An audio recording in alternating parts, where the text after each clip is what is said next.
어제는 여기 열애 전에 세 분의 부처님 점안식이 있었습니다. 약 300여 명이 왔습니다. 이어서 오늘은 정기법 회일이고 또 제일인데다가 처음 점안을 했기 때문에 해서 부처님께 공양을 드린 것입니다. 어제 오신 분들, 또 오늘 나와주신 분들, 우리 영산불교 현지궁에 성능공덕 많이 지은 분들, 성능공덕 따라 대단히 많은 업장이 손을 대었습니다. 오늘도 중요한 법문이 되겠습니다. 이 법문 내용은 녹음이 되기 때문에 많이 구입해 가져가십시오. 이 사람이 조계종에서 한 50년 있었거든요. 조계종에서 상임 포교사로 있었습니다. 무진장 스님하고 둘이서 1970년부터 쭉 상임 포교사로 있었는데 조계종을 뛰쳐나와 가지고 영산불교를 창종한 이유가 있습니다. 당대에 알아주는 도인 스님 밑에서 참선을 했지요. 가나선을 했습니다.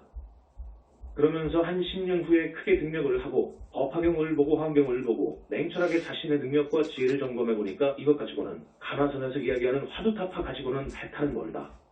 윤회생사에서 벗어나기도 어렵구나. 확실히 그렇구나. 그리고 나서 염불로 돌아섰습니다. 용감하게 염불로 돌아섰습니다. 잘 돌아선 것입니다. 30년을 온갖 고생도 하면서 내가 최고다. 내가 부처다. 고하는 사람도 두 사람 만나서 몇 년 동안 함께 공부도 하고 담론도 했고 또 기독교 목사인데 그를 따르는 제자들이 이 사람은 예수보다도 훨씬 더 앞에 가 있습니다라고 해요. 무엇인가 하고 알아보니까 그럴 만도 해요. 그런 목사하고도 상당 기간 교류했습니다. 그 사람들을 전부 뒤로 했습니다. 아니다. 이건 아니구나. 내가 거명은 안 씁니다. 그 목사만 하더라도 대단한 분입니다. 서울대학을 나오고 미국 MIT 공대를 나와서 정식으로 경제학 박사 학위를 취득하고 공학 박사를 취득하고 철학 박사, 신학 등 자기는 그래요. 보통 사람이 1000년 공부할 것을 했다. 그래요. 기도도 많이 했고 하여튼 대단한 사람입니다. 앞으로는 저 동해의 물을 가지고 에너지를 생산해야 되는데 휘발유를 대신하는 연료를 만들어야 된다. 이것은 사실 지금의 과학계에서 대체 에너지를 개발하려고 합니다. 이러한 착상을 이미 세계 과학계에서 30년, 50년 전에 착수했습니다. 그런데 이 사람이 제일 선두주자였어요. 거의 완료되었어요. 그런 사람이 나를 붙들고 형님 하자고 합니다. 내가 이 자리에서 조금도 말을 보태거나 빼지 않습니다. 저는 그런 사람이 아닙니다. 내 전생도 알아요. 보더라고요. 부처님 당시에 제일가는 제자였다. 이 정도로 알았어요. 그러나 그 사람하고 한 6개월 정도 깊이 들어가서 법담을 해보니까 이분은 붓다는 아니구나. 여기는 붓다가 아니다. 이 사람은 나를 중심으로 해서 하나의 큰 프로젝트를 생각했습니다. 나는 그것을 버리고 뛰쳐나갔죠. 두세 사람 내가 붓다라는 사람도 멀리했고 영적으로 대단히 깊이 들어간 목사도 멀리했습니다. 그 목사는 불교를 좋아합니다. 기독교에서 내로라 하는 저 목사들 전생을 전부 이야기하면서 아니다. 그거예요. 그래서 불교를 대단히 좋아합니다. 다 버리고 어느 날 광명만덕님을 15년 전에 만났습니다. 이상하게 만났습니다. 지금 밝히지만 보현보살이 움직였습니다. 또 많은 불보살님들이 나하고 광명만덕을 만날 수 있도록 계기를 마련했습니다. 내가 분당에 어느 절에 있을 때 그 절에서 나를 위해 요사체 하나를 마련해 준 것입니다. 나도 여기에서 밝힐 수 없지만 그곳에서 어마어마한 꿈을 꿨습니다. 그래서 무슨 일이 있을까? 했는데 저 광명만덕님이 당신의 언니 형부와 함께 우리 절에 왔었어요. 왜 왔느냐? 그곳 근방에 제1약수터가 있습니다. 약수도 마실 겸 그 위에 절이 하나 있는데 그 절에 큰 스님이 있다는 말을 듣고 이제 오신 거예요. 지금 내 이야기를 이렇게 하는 이유가 있습니다. 이 이야기는 처음 합니다. 오늘의 법문 제목은 우리는 붓다 회상입니다. 우리 교단이 붓다 회상이어요. 법에 하나 나오는 붓다 회상이어요. 광명만덕 자제 마녀는 큰 스님임을 재확인한다. 붓다임을 재확인하는 제목입니다. 여러 가지 교학적인 면 그리고 여러 가지 사실 진실을 들어서 전거합니다. 여러분께 처음 이 법좌에서 말씀드릴 것입니다. 오늘 처음 나오신 분도 계시고 동국대학교 불교학 박사님들도 오셨기 때문에 나는 그분들이 오면 올수록 더욱 흥미있죠. 관심이 갑니다. 우리 영산불교에 대해 당당하게 말할 수 있으니까. 정말 당당하게 말할 수 있으니까.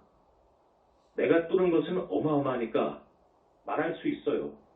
여러분들, 스님의 속마음은 부디 우리를 의심하지 말고 따라주시오. 하는 것입니다. 오늘 제1 행사로 1시간 30분을 보냈고 스님의 법문이 1시간 30분이면 좀 지루할 것 같아서 1시간 정도로 줄이려고 하니까 이 여러 가지 진실, 여러 가지의 교학적인 전거가 어제 저녁에 적어보니까 한 50여 가지가 됩니다. 이것을 세부적으로 정리하면 한 100가지도 넘지요. 한두 가지만 해도 그건 대단한데 정말 이 스님의 말씀을 여러분들이 믿고 신심을 돈독히 해주셨으면 좋겠습니다. 이야기를 많이 줄입니다. 그 광명만덕이라는 분은 내가 처음 볼 때 범상치 않았습니다. 꿈도 있었고요. 도대체 어떤 분인가? 저분 광명만덕은 그때 100일 공부 중에 있었습니다. 100일 공부를 칼을 옆에 놓고 무시무시하게 한 사람입니다. 그 당시 부처님께서는 단 하루도 단 한 시간도 밖에 나가는 것을 허락하지 않았어요. 그런데 분당의 약수터 근처에 공부하고 있다는 어느 스님 이야기를 언니로부터 들었어요. 그러니까 바람도 한번 쐬고 시원한 공기도 마시고 기분 전환도 하고 하루쯤 그런 큰 스님도 한번 만나보려고 하니까 부처님께서 좋다 고 하신 것이어요. 이거 부처님께서 좀처럼 허락해 주시지 않는 거예요. 좋다. 그래서 이제 우리 절을 찾아오게 되었는데 그때 내가 시내를 나갔다가 오후 3시쯤 되어 부랴부랴 돌아왔을 거예요. 조금만 늦었어도 못 만났어요. 그러니까 이분 광명만덕 이 언니하고 그 절 법당에 들어가서 전부 예불을 하고 나왔습니다. 그때 여러분, 지장보살님께서 광명, 이 집에 절에 쓸만한 스님이 있으니 만나보게나. 또 거기가 산왕산신도 모시고 칠성도 모시고 하는 그런 절이에요. 산왕님께 또 예불을 드리니까 산왕불께서 꼭 만나고 가게 그러신다 그거예요. 또 칠성님께 절하고 나오는데 칠성광열의 부처님께서 간곡히 말씀을 해서 저분 광명만덕 이날을 기다린 거예요. 나는 그 요사에서 공부하고 있는데 어느 손님이 와서 만나자고 하니까 뭘 하다가 이제 나갔을 거예요. 나가보니까 저분 광명만덕이 계셔서 내 방으로 모셨지요. 모시고 대뜸 공부를 물어봤어요. 나는 그러기 10여 년 전에 이미 등력을 했기 때문에 많은 선지식을 만났고 점검을 하고 어느 정도 점검할 수준이 되기 때문에 물어본 거예요. 여러 가지로 물어봤더니 저분 광명만덕은 이미 화두 타파를 했더라고요. 경계가 아주 강하게 화두를 타파했더라고요. 지금 조계종에서는 화두 타파하면 최고의 스님이 올시다. 화두 타파도 강약이 있습니다. 강으로 강하게 된 사람은 해능, 마조, 도주, 백장, 임재 등 이런 사람들처럼 됩니다. 크게 깨치면 그 정도 깨칩니다. 정말 그 정도 되었더라고요. 그 정도 되었어. 우리 선종회에서는 최고의 어른을 해능으로 봅니다. 밀교에서 밀라레빠를 그렇게 숭배하듯이 존경하듯이 해능을 존경합니다. 그 다음이 누구입니까? 마조이지요. 나도 선을 10여 년 하고 등력을 했기 때문에 선악은 하지 않았지만 자기들이 아는 것처럼 안다고요. 그래서 선악 강의를 할 정도는 된다고요. 그 분 광명만덕은 그 정도 깨쳤더라고요. 참 희유하구나. 희유하구나. 여자가 이거 희유하구나. 그래서 이제 헤어졌어요. 내가 그분 광명만덕의 전화번호를 따고 싶더라고요. 물어서 땄지요. 따놓고 내가 내일 저녁 8시에 전화하리다. 하고 약속했습니다. 우리는 1초도 어김없이 정확히 약속을 지키거든요. 그 다음날 저녁 8시 정각에 전화를 했습니다. 딱 받으시더라고요. 아마 그때 공부하시는 분을 붙들고 한 30분 전화 통화했을 거예요. 더 이상의 깊이를 들어갔나 했더니 보살의 경계를 넘어갔더라고요. 여러분, 보살의 경계가 있습니다. 자력으로는 보살이 안 됩니다. 여러분. 절대 자력으로 뚫어갔다는 것은 범상한 사람이 아니옵시다. 여러분, 내가 자력으로 보살이 될 수 없는 이유에 대해 법문을 많이 했지요. 타력 부처님의 가피가 아니면 절대로 보살은 못 된다. 첫째, 한산 정리를 해줘야 됩니다. 이것은 우리 신도분들은 무슨 말인지 좀 알 거예요. 이거 없으면 안 됩니다. 둘째, 영체 분리를 해줘야 됩니다. 셋째, 정토에 아기보살이 태어나야 됩니다. 그 아기가요. 넷째, 여자이면 변녀상남이 되어야 됩니다. 이러한 것은 자력으로는 절대 안 됩니다. 그렇지 않습니까? 처음 오신 분들께는 이것을 설명해 줘야 되는데 죄송합니다. 이 현상계 존재의 속성은 세 가지입니다. 무상, 고업, 무아입니다. 이것을 철견하면 거기가 아란인 거예요. 그건 맞는 거요. 철견하면 아란이요. 저기 남방불교의 윗바사나 같으면 철견하면 거기는 아란으로 쑥 올라가는 거예요. 깨쳐서 화두타파에서 화두타파 갖고는 아란이 아닙니다. 아무리 강으로 해도 아닙니다. 여기서는 다시 두타행으로 들어가야 됩니다. 두타행이 뭐냐? 나 없는 공부를 하라고요. 나 없는 공부, 무아의 공부를 해야 되는 거예요. 공을 실천해야 되는 거예요. 그래서 착이 떨어져야 거기가 아란인 것입니다. 이 화두타파는요, 거기가 이제 아란이에요. 그런데 자기들은 조사라고 하지요. 조사를 부처같이 봐버리지요. 천만의 만만의 말씀이 오시다 여러분. 확실한 신념과 내모드를 걸고 분명하다는 것을 말씀드립니다. 아닙니다. 보살도 아닙니다. 거기가 어떻게 붓다입니까? 이건 어불성설이죠. 절대 아닙니다. 그런데 이분 광명만도 근보살을 넘어갔더라고요. 우선 이 빛의 정도가 있습니다. 빛의 종류가요. 여러분, 빛도 반딧불이 있고 초롱불도 있고 전깃불도 있고 전깃불보다도 더 밝은 가로등 불도 있고 가로등 불은 빨갛고 노랗죠. 이 가로등 불보다도 아주 그냥 더 밝은 저기 교도소의 담장을 밝히는 사이트는 얼마나 밝습니까? 수은등이지요. 가로등 불보다 훨씬 밝지요. 그것보다도 더 밝은 빛, 모든 세상의 밝은 빛보다 더 밝은 빛이 자성에 비치어요. 마음짝이 비치어요. 이것을 보는 것이 견성이어요. 내가 오늘 법문한 것을 녹음해서 주시라고요. 우리를 잘 알지도 못하면서 비방하는 사람, 우리를 아니다고 하는 사람들한테 주라고요. 정토에 빛이 있습니다. 그 정토에 빛은 자막은빛이 올시다. 거기 올라가려면 그건 정말 어렵습니다. 자력으로는 안 됩니다. 오직 부처님의 가피라야 됩니다. 우리 부처님 회상에서는 지금 보살이 몇 명 나왔습니다.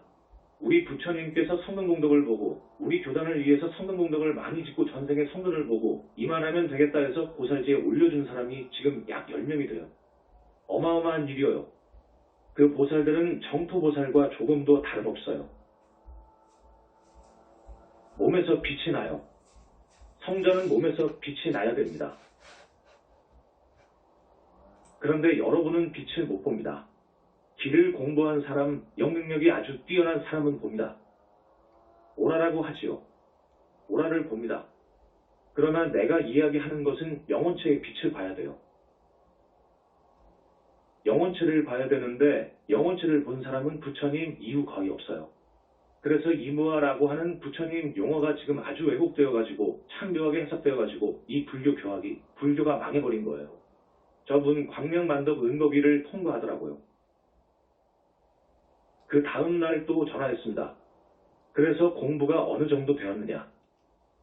이건 내가 이제 몸이 떨리는 거요. 떨리는 거예요. 이럴 수가 있냐? 그거지. 저 사람 광명만덕 보니까 여자인데 한낱 여자야. 그래서 내가 자기 집에도 몇 번 가봤어요. 어머니하고 둘이서 공부를 탁 하고 계시더라고. 어머니하고 살더라고.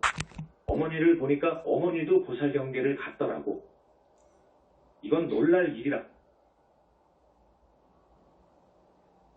그래서 내가 이분은 가섭이라고 했습니다. 나는 이미 옛날부터 가난존자임을 알았어요. 이분은 가섭이다. 그래가지고 부처님께 물어보라고 했어요. 부처님이 어떻게 생겼냐? 이야기를 하는데 그것은 여러분, 내가 많은 시간에 걸쳐 부처님 이야기를 했을 거예요. 부처님 이야기를 했어요. 법화경 비유품에 있는 부처님. 소위공, 좀 어렵게 말하자면 IAM 자존자, 불생불멸의 우주의 변만에 있는 자존자, 무시 이전에 스스로 있는 자존자, 진여 힌두교에서 이야기하는 범람은 이것을 보는 경계가 다시 말의 본성을 보는 경계가 견성 이웃이다. 그 경계를 견성이라고 합니다. 그런데 보는 것 가지고는 해탈이 안 됩니다. 보는 것 가지고는 해탈이 아닙니다. 그 경계하고 나하고 하나가 되어버려야 됩니다. 개합이 되어야 되는 거예요. 그 개합은 붓다의 위 에올라가서 개합이 됩니다. 붓다의 자리에 가서 완전히 개합이 됩니다. 그래서 법신불이 생기고 법신불의 유형의 영구적인 지복의 몸인 보신이 생기는 거예요. 개합이 되어서 그 개합이 된 그것이 이목구비가 갖추어진 불신이 생기는 거예요. 아직도 이 불신이 생기는 것을 부처님 이후로 누구도 모릅니다. 그런데 더 깊은 것이 있어요. 불신이 생기는 이유를 알아야 되는데 여러분, 그것은 말할 수 없습니다. 붓다는 압니다. 불신이 생기는 이유가 있어요. 저 절대계, 현상계를 넘어가서 상대세계 유무의 세계 12의 세계 상대의 세계를 넘어간 저 세계를 본체의 세계라 그래. 본체계, 그러니까 본체의 실상을 봐버린 것이 견성이에요. 견성, 그런데 거기에 깊이 들어가면 들어갈수록, 정멸로 들어갈수록 상가가정의 니르바나의 세계가 있습니다. 이 세계는 언어로 표현 못해요. 이미 현상세계를 넘어버리면 언어도단이 되고 치맹첨멸이 되는 거예요. 치맹첨멸이 되어버려. 여러분, 견성한 사람들이 선문답을 하잖아요. 선문답을 못 알아듣잖아요. 그 자리를 뚫어본 사람, 들어가 본 사람은 알아들어요. 그런데 그 선문답이 다가 아니에요. 그것을 해탈로 인정해 줄 수가 없어요. 해탈로 인정해 줄 수 없어.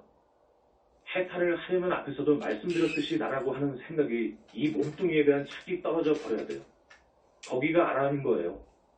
거기가 해탈의 자리예요. 그래서 쭉 선정으로 들어가야 되는 거예요. 해탈의 자리까지 갈 때 많은 선정이 있습니다. 아함경에 나옵니다. 네 선정이 있어요. 초선정, 초선, 2선, 3선, 4선. 그 다음에 무색계 네 선정이 있어요. 무색계 정이 4개가 있어요. 그걸 통과하면 이제 멸진정이 있어요. 그것이 아라한정이요. 아라한 삼매예요. 그런데 대승불교로 오면 이제 보살이 되는 삼매, 붓다가 되는 삼매가 쭉 나와요. 그것을 학생들은 구분 못해요. 그래서 우리 영산불교에서는 아라한 삼매, 보살의 많은 삼매, 보살의 많은 삼매 중에서 아주 높은 삼매가 식지보살이 되는 수능엄 삼매, 그리고 해인삼매, 화엄경을 썼다고 하는 해인삼매. 거기에서도 붓다가 되는 삼매는 백천삼매라고도 하고 대적황삼매라고도 하고 대적정삼매라고도 하는데 그걸 들면 붓다인 거예요. 그건 들 수가 없어요. 해인삼매에서도 대적정삼매에 들려면 바위에다가 계란 때리기와 같다고 그래요. 그래서 이제 적은 광명만덕의 집을 찾아가 보고 저녁도 얻어먹기도 하고 담론도 하면서야 세상에 이런 일이 있을 수 있느냐 그거요. 그 무렵에 자기 광명만덕 애전생이 나왔습니다. 가섭이었습니다. 부처님께서 그때 딱 말씀해 주신 거예요. 저기 서울의 어느 동 내가 공부를 하러 그리로 가게 되었습니다. 거기서 같이 공부하자 그거라. 부처님께서도 응낙을 하셨어요. 우리가 공부하는 톨 밖에는 터가 있었는데 거기는 부처님께서 가끔 공양을 하러 오실 때 함께 오는 다보열의 다보탑이 땅에서 솟아나 있었어요. 현지사에서는 지금 다보탑을 세웠지 않습니까? 대적광전 청정법 신비로자나부를 모실 때 증명하기 위해 솟아난 저 다보탑, 저기 솟아난 자리에다가 그것을 줄여서 재내가지고 그 고정정토에 다보탑하고 링크 연결시켜 놓은 거예요. 여러분, 지금 이 말이 엄청난 이야기예요. 굉장히 차원 높은 이야기예요. 도인세계의 이야기예요. 그러니까 제발 의심하지 마십시오. 가끔 여러분들한테 말씀 올립니다. 내가 2005년도에 붓다의 메시지 권을 썼을 거예요. 이것이 나가니까 선불교에서 내로라는 논객이 마구 비방을 했습니다. 우리는 그것도 몰랐어요. 공부하느라고 몰랐어. 비방하는 줄도 몰랐고 그때는 컴퓨터도 없었으니까요. 나중에 누가 비방한다고 그래. 그런데 보니까 말도 안 되는 소리만 하더라고. 내가 대응할 수는 없고 그때 마침 어떤 스님이 들어왔는데 공부를 많이 한 분이 있었어. 우리의 사상을 많이 따 담았어. 그분이 전부 제압을 했습니다. 그런데 그 후로도 34년 전인가 어떤 스님이 들어왔다가 나간 적이 있는데 우리하고 접촉을 기피합니까? 광명만덕하고 나하고 접촉을 안 해주지. 우리 애들도 스님들도 접촉 못합니다. 다만 관음원에서 일하는 해명교정원장 같은 분은 아주 가까이 지내기 때문에 이분은 세상에 두 조각 나도 믿음이 철기둥입니다. 내가 지금까지 이야기한 것도 그 많은 이야기에 도 못했을 거예요. 도 못했지요. 도 못했을 거예요. 말할 수가 없어요. 밀장이기 때문에 그래요. 그러면 우리 스님은 자꾸 밀장 하시는데 도대체 밀장이 무엇인고? 궁금해 한다고 그래요. 내가 만났던 두 사람, 내가 붙다다. 하는 사람하고 많이 교류했다고 했지요. 그 사람들도 보신을 이야기해요. 보신 부처님을 이야기해요. 그것은요, 여기 현지사 춘천본사를 우리가 매입해서 들어올 때 여기에 진을 치고 그동안 살았던 천마의 집단이 있었습니다. 천마의 집단이 변화술에 능합니다.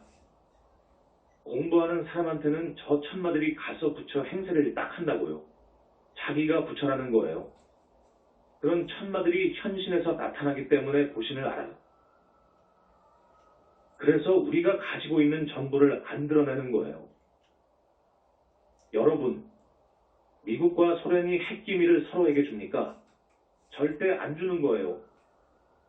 그렇기 때문에 중요한 말을 못해요. 내가 지금 왜 오늘 이렇게 말을 어느 정도 열고 하느냐? 필요가 있지요. 여러분이 꼭 알아들어야 돼요. 알아들어야 돼.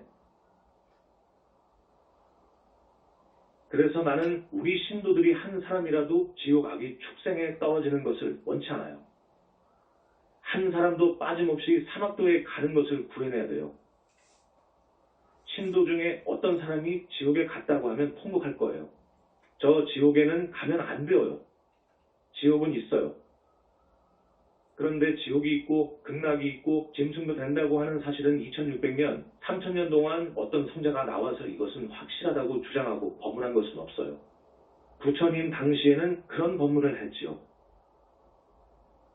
그런데 가끔 도인이 오셨기 때문에 이것이 떠돈단 말이에요. 지옥을 이야기하고 극락을 이야기해요. 그것은 어쨌든 간에 영불종의 덕입니다. 부처님 이후로 그동안에 많은 아라함도 나왔고 보살들도 왔어요. 붓다도 한 10명 왔어요. 유마거사가 붓다예요. 그래서 이것이 이렇게 흘러온 거예요. 그런데 그 누구도 정식으로 확신을 가지고 법상에서 논리 정연하게 이야기한 적은 없어요. 이건 우리 영산불교가 처음이에요. 많은 이야기가 있습니다. 그 다음에 우리가 서울 어느 동으로 수도처를 옮겼어요. 그 수도처가 망량신 중에서도 구렁이신 무주고원 대장이 살고 있었어요. 좋은 터는 그런 것이 있어요. 꼭 그래요. 그것들을 쫓아버릴 때의 법력은 여러분이 상상 못해요. 그것들을 쫓아버렸습니다. 그것들이 안 가는 거예요. 그런 이야기며 여기에 털을 잡은 재미있는 이야기가 있습니다. 그 천마 집단을 쫓은 이야기, 일대 접전이 벌어진 거예요, 여러분.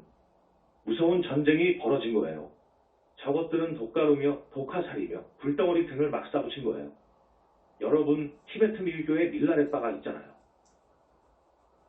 밀라레빠 10만송을 읽어보세요. 자기를 따르는 많은 수행제자들을 저기 깊은 산 동굴에다가 넣어놓고 공부를 시킨 거예요.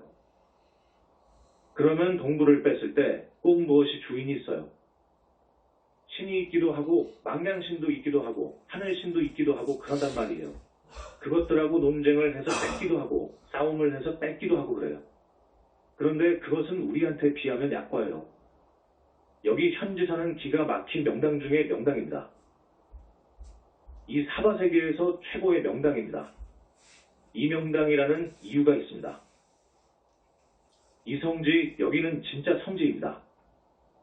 아시는 분은 알 거예요. 도대체 뭐가 어떠하길래 그렇게 성지라고 하오? 부처님 나라에서 쏟아지는 무량광 기둥, 그 말씀을 들어본 적이 있습니까? 여기가 그래요. 붓다가 아무 데서나 나오지 않아요. 장소가 있어요. 영지버섯도 최고의 산삼도 나는 곳에 나는 거예요.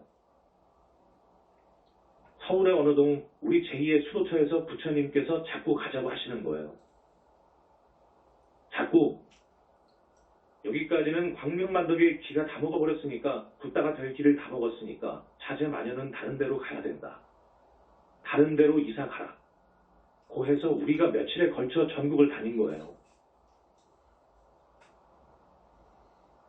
저기 부산 삼난진까지 갔었어요. 좋다는 데는 다 가서 본 거예요. 저기 충청도 음성 저쪽 청주 쪽까지 내려가기도 했습니다. 그런데 하루는 보명부처님께서 북한강을 끼고 쭉 가라. 고 하신 거예요. 정확히 말씀해 주시지 않습니다. 우리의 지혜에다가 맡긴 거예요. 그래서 이제 가평을 넘어서 저기 북한강변을 끼고 가라고 했으니까 춘천 시내로 안 가고 강변으로 오다가 보니까 여기까지 우리가 온 거예요. 콜택시 한 대 불러가지고 다녔습니다. 우리가 속으로 여기가 어디 좋은 곳이 있는 것 같다는 생각이 들었습니다. 그래서 여기에 면사무소에 들리니까 이쪽 이장의 전화번호를 가르쳐 주더라고요. 도로가 옆에 저쪽 가스 충전소에 갔더니 그분이 기름을 넣고 있더라고요. 그 이장을 통해서 저기 서울집 가정집도 보고 그 옆에도 보고 또 쭉 지나가서 몇 군데도 보고 지금의 현지사를 보고 했던 거예요. 여기가 따고와 닿았다고요. 그러니까 부처님들 쪽에서 어떤 무엇이 있었습니다. 그래서 여기를 잡았는데 그때 여기는 굉장히 열악하여 사람이 살 수가 없었어요. 아주 더럽고 지형도 언덕배기고 이건 뭐 살 수가 없어. 그래서 여기에 중심이 어디가 있습니다. 그 300평만 사는 거예요. 돈도 없었습니다. 정말 돈도 없었습니다. 공부만 하니 돈이 있나? 없어. 여기 300평만 어떻게 살고 했었습니다. 그 당시 땅 주인이 춘천시청의 어느 계장이라고 해서 만났더니 300평만 떼어서는 팔지 않는다고 그래. 매입하려면 1800평을 다 매입하라 그거요. 마침 그 계장도 불교 신도였습니다. 우리의 어려운 사정을 말했더니 계약금을 걸면 1년의 유예를 주겠다고 했습니다. 돈은 1년 후에 지불해도 좋다 그거요. 그래서 1800평으로 계약한 거예요. 일단 땅을 매입해 놓고 조립식으로 짓기 시작한 것입니다. 이것이 한 10년 전 이야기입니다. 그랬는데 아이고 여기에 이거 무시무시한 천마지 땅에 살고 있네. 이건 안 돼. 이런 것 있으면 안 돼요. 여러분 이거 있으면 안 됩니다. 집을 빼앗으면 안 됩니다. 큰 나무를 베면 죽기도 하잖아요. 큰일 나지요. 이유가 있어요. 그 귀신집을 빼앗으면 큰일 나는 거예요. 여기는 자기들이 대대로 몇백 년을 진치고 있고 파워 힘가 있는 그런 하늘신인데요. 우리한테 줍니까? 그러니까 너희들 인연이 다 되었다. 고해도 안 돼. 막무가내예요. 이거 안 되는 거요. 안 돼. 가라는 거요. 그러니까 할 수 없이 대결한 거예요. 그런 경우에도 그렇고요. 결국은 일망타진해가지고 전라도의 다른 터를 잡아주고 보낸 것입니다. 그 아라한에서 보살이 되려면 엄청나게 마장이 끼입니다. 여러분 그걸 알아야 됩니다. 또 하다못해 화두타파하려고 해도 굉장한 마장이 뜹니다. 좋은 일에는 막아 낍니다. 보살이 붓다가 되려고 하면 이것은 여러분 상상할 수가 없어요. 마흔 파순이 정도 혹은 오른 팔 정도의 애제자하고 생명을 놓고 결투해야 됩니다. 그것이 빙의된다니까요. 능력이 천변만화예요. 경전에는 그런 소식이 없습니다. 그저 부처님께서 오도하실 때 그 무슨 탐진치를 빗대어가지고 마녀들이 유혹한다고 하는 이런 장면이 나오는데 그건 약과예요. 무시무시한 마장이 막아 있는 거예요. 가령 아라 안에서 보살이 될 사람, 우리 바운다리 안에 와버렸으니까 부처님께서 쉽게 인간해 주시는 것이지 밖에서 한다고 하면 아라 안에서 보살은 못 된다니까요. 자력으로는 안 된다니까요. 천마의 방해, 마장 때문에 못 한다니까요, 여러분. 할 수가 없는 거예요. 우리 힘으로는 육신을 가진 인간으로서는 저 마장을 이길 수가 없는 거예요. 그래서 어떤 사람이 화두타파에서 아라한 정도 같다고 하면 반드시 저 상나가정의 정면의 세계에서 자기 도반인 아라한들이 끊었기 때문에 그래요. 보호해 주니까 그래요. 마장을 막아주는데 와서 힘을 주고 지도해 주어요. 힘을 주니까 되는 거예요. 저 붓다는 붓다내는데 또 보살은 아라한을 보살로 이끄는데 또 아라한은 아라한 만드는데 성중은 지호하게 축생에 떨어질 사람을 하늘로 이끄는데 다 있어요. 그렇게 다 있어요. 그렇게 되는 거예요. 처음 듣지요? 스님이 불과를 쟁할 때 엄청난 결투가 있었어요. 나는 우리 문수 아버님을 영원히 잊을 수가 없어요. 생명을 내걸고 마하고 결투한 거예요. 그동안에 나의 몸속에 들어오는데 들어온들 못 봐요. 볼 수가 없는 거예요. 불안으로 밖에 안 보이는 거예요. 천변만화하기 때문에요. 그 불안으로 밖에 볼 수가 없어요. 그러면 그것 때문에 가령 내가 아난이었고 그 다음 여러 생을 쭉 내려왔잖아요. 요놈이 붙다 못되게 나의 성품을 파괴하는 거예요. 맛쪽으로 끌어들이는 거예요. 세상에 못된 짓을 하도록 유혹하는 거예요. 그러나 본래의 그 선근이 있기 때문에 안 넘어가지만 넘어가기도 해요. 넘어가기도 한다고요. 그래서 붙다대는 여정이 관문이 정말 어려운 거예요. 그러니까 여러분, 나는 현재를 봐야 된다는 말을 합니다. 가령 나는 우리 광명만동님의 모든 것을 알았어요. 저분의 학벌도 알고 과거 경력도 알았고 어떻게 살아온 것도 알고 다 알았어요. 그런데 이럴 수가 있느냐 그거예요. 이럴 수가 있느냐. 광명만동님은 현재 부처님께서 선택한, 정말로 부처님께서 선택한 사바세계에서 겁에 하나 나오는 붓다들 그 한 사람. 그 선택을 광명만덕을 했다 그거예요. 영산 당시 가섭이었기 때문입니다. 그리고 바로 전에는 직참무구였어요. 그런데 또 나도 그렇습니다. 현재 나의 모든 건강이라든지 학벌이라든지 과거 경력이라든지 뭐라든지 이것을 여러분이 알고 싶어 할 거예요. 저 스님이 도대체 연애를 했는지 결혼을 했는지. 그런데 여러분, 그런 것을 따질 필요가 없어요. 중요한 것은 현재입니다. 가령 저분이 현재 불과를 정했다. 부처님께서 인가를 했다.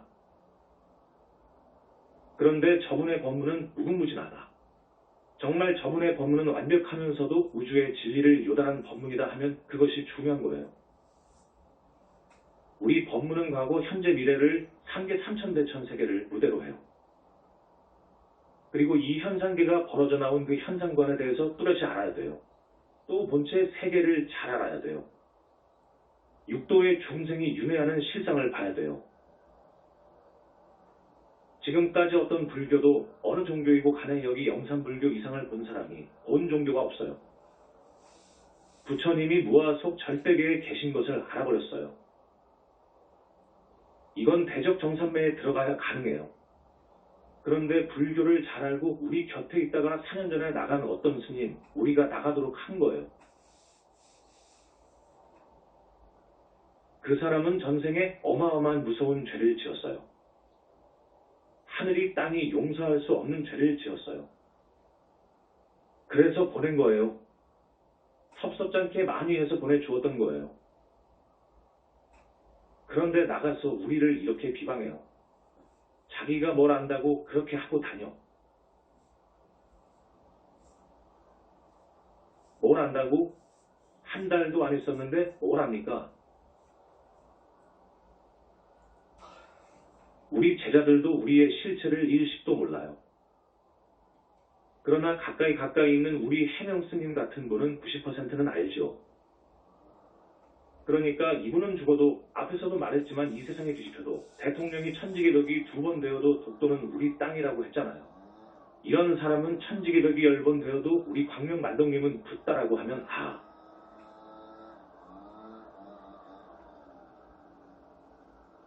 그러지요.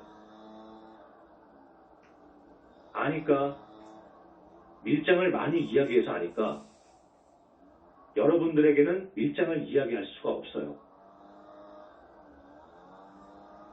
밀장을 이야기할 수가 없는 거예요. 조금은 이해하겠습니까? 부처님께서 이 세상에 오신 고뇌가 있어요. 출세 보내라고 해요. 이것을 법화경에서는 일대사인년이라고 합니다. 일대사인년이라는 말이 무슨 말이냐? 우리들은 착한 사람이 되어서 죄를 짓지 않고 좋은 일 많이 하고 부처님 공부를 많이 해서 윤회에 떨어져서는 안 되고 윤회를 벗어나야 되고 삼계를 탈출한 보살이 되어야 되고 구경에는 붓다가 되어야 돼요. 붓다가 되어야 영원히 멸도하지 않거든요. 부처님께서 이걸 전해주러 오신 거예요. 저 예수나 저 누구나 저 외도의 수장들은 언젠가 그 자리를 다음 사람한테 물려줄 때가 있어요. 언젠가 그 자리를 주고 나올 때가 있어요. 사람으로 올 때가 있어요. 영원하지 않는 거예요. 사람으로 오게 되면 그런 자리에 다시 간다는 보장이 없어요.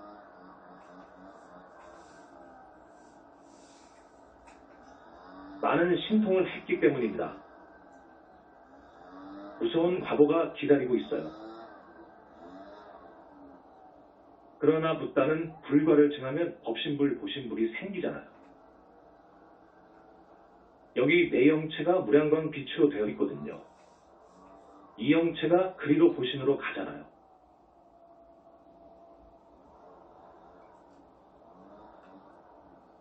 보신불과 합해버리잖아요.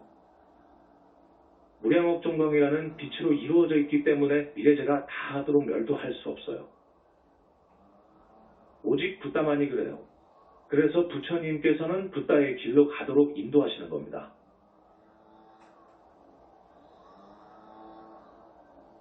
그것을 일불승, 일승, 일승도라고 해요. 회삼기일이라고 그래.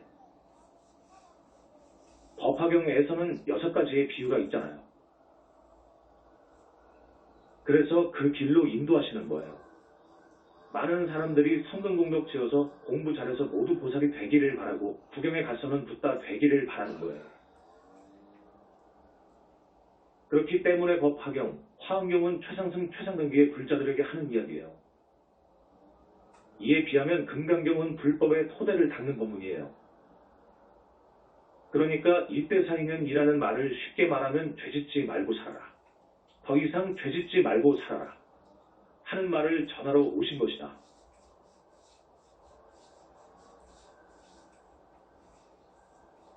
업을 지으면 반드시 과보를 받으니까 그 업의 종자는 썩지를 않아. 부패하지를 않아. 과보를 반드시 받아. 죄짓지 말라. 그런데 세상 사람들이 사는 모습을 보면 어떤 사람은 무서운 죄를 짓기도 해요. 입으로 무서운 죄를 짓기도 해요. 이렇게 붓다에 회상이 뜨고 붓다가 나오는데 무슨 공부를, 어떤 공부를 그렇게 많이 해서 부처가 되었을까?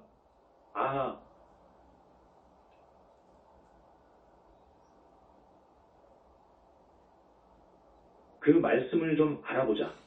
이렇게 관심을 가지면서 알려고 해야 되지 않습니까?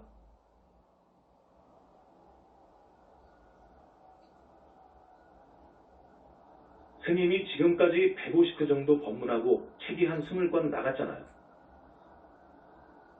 그래서 긍정적으로 봐야 되는데 이건 그냥 자기들 마음 세계하고 너무도 동떨어져 있으니까 이건 그냥 인정을 하지 않는다고요. 인정을 안 해요. 더구나 지옥종자들은 이건 뭐 이게 말이 되냐고 하지요. 험담하고 흉보고 비방하고 능멸해버리면 이거 큰일 나는 거예요. 오역죄인 거예요. 오역죄 아시죠? 아버지 어머니를 죽인 죄, 부처님 몸에서 피를 내게 한 죄, 붓다 불과를 이룬 사람한테 피를 내게 한 죄, 마음에 상처를 준 죄. 정말로 마음 아프게 해서 상처를 주면 이건 오역죄인 거예요. 이 붓다 회상 이걸 파괴해버리면 큰일 나는 거예요. 파와합승이에요. 파와합승 죄이거든요. 이러려고 한단 말이에요. 그런 사람들이 있기 때문에 여러분들한테 행여 높아심에서 상기시켜드립니다. 아라함 같은 성자를 죽인 죄.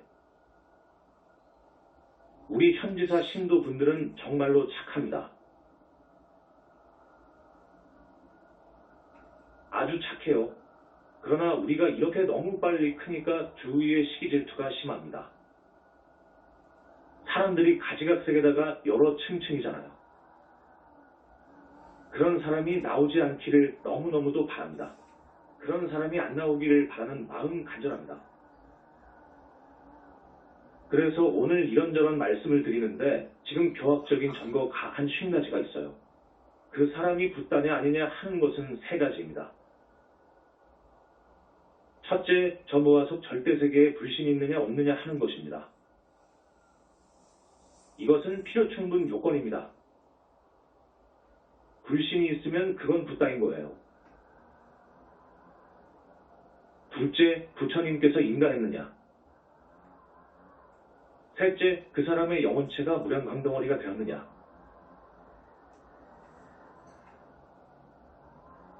이 3가지가 필요충분 조건입니다. 여러분,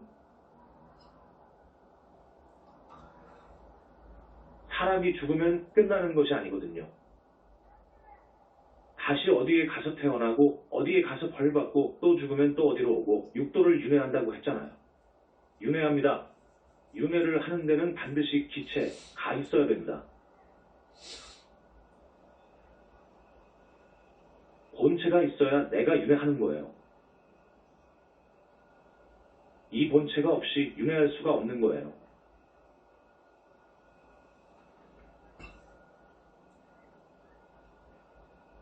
지금 여러분의 몸속에 본체가 들어가 있는 거예요. 우리 영산불교에서는 그것을 영혼체라고 해요. 영혼체. 그런데 그 영혼체를 볼 수가 없어요. 붓다의 경지에 가서 그 영혼체가 보이는 거예요. 지금까지 그 영혼체를 완전하게 본 사람이 없습니다. 그 어떤 학생, 부처님같이 대단하다고 하는 학생인 용수, 우착 세친 호법 원효도 못 봤습니다. 그건 확실합니다. 못 봤기 때문에 오늘날 유식하기 묘하게 되어버렸잖아요. 7식, 8식이 없는 거예요. 그런데 7식, 8식을 잘도 만들어가지고 지금 구조를 그려놨지요. 유식학을 만들어내놨어. 골조를 잘 해놨어. 그러나 영혼체의 기능이 7식, 8식이잖아요. 우리가 짓는 모든 업은 자기 영혼체로 흘러 들어갑니다.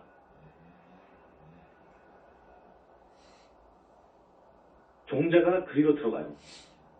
거기서 자라요. 그래서 보면 저 사람은 곧 식물인간이 되겠구나. 저 사람은 곧 죽겠구나. 아이고.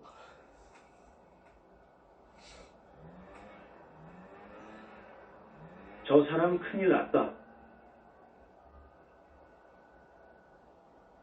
그 영혼 전체에 반영된 자기 업의 종자가 결과화된 것을 봐요. 사슬로 묶여있다. 아이고, 곧 징역 가겠네.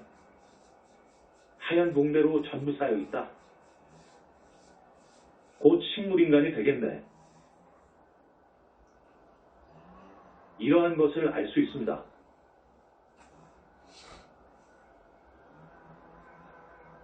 이 업장은 부처님 밖에 소멸해 줄 수가 없어요.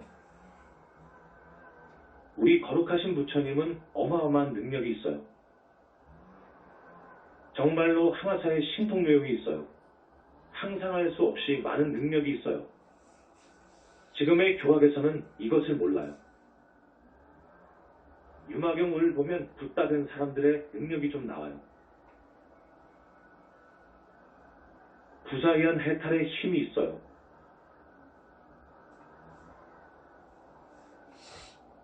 유마경에 좀 나와요. 오늘 법회에 유마경을 전공하신 불교학 박사가 오셨어요.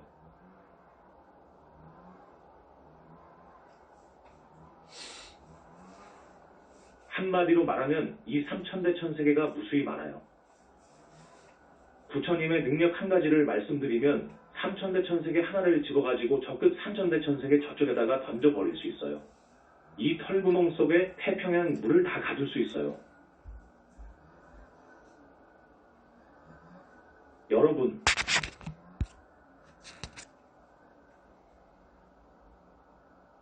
상상하겠습니까? 이게 진짜 부처님의 경지예요. 여기는요,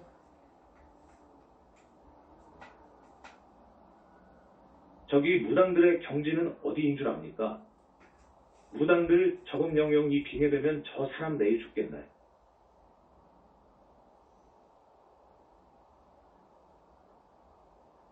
하고 핀셋으로 딱 뽑아서 말할 정도의 힘이 가끔 있어요.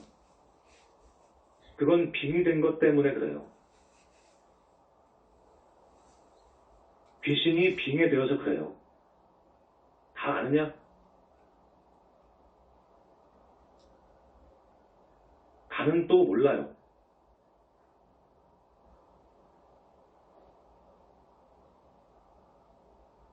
어쩌다가 탁 맞히는 것은 맞춰요. 그게 이제 무당의 능력입니다.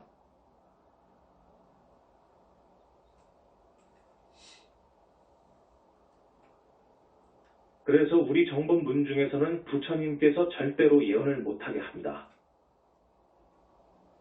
예언이라는 것은 기밀을 천기를 갖다가 누설하는 거예요. 그건 큰일 나는 거예요. 절대 못하게 되어 있어요.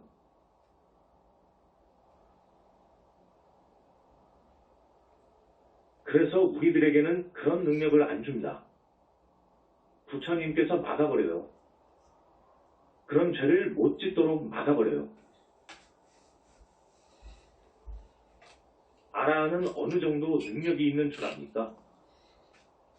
우선 하늘사람을 신이라고 해요. 신들의 능력은 어느 정도냐? 5통 정도는 부족해요.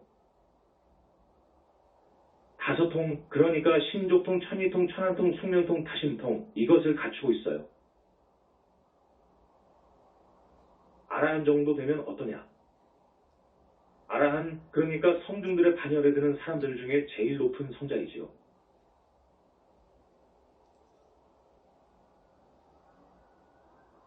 아라한은 5통에다가 누진통이 들어가요. 누진통, 6통이 있는 거예요. 보살은 3명 6통을 갖추어요. 부처는 항아사에 묘행이 있어요.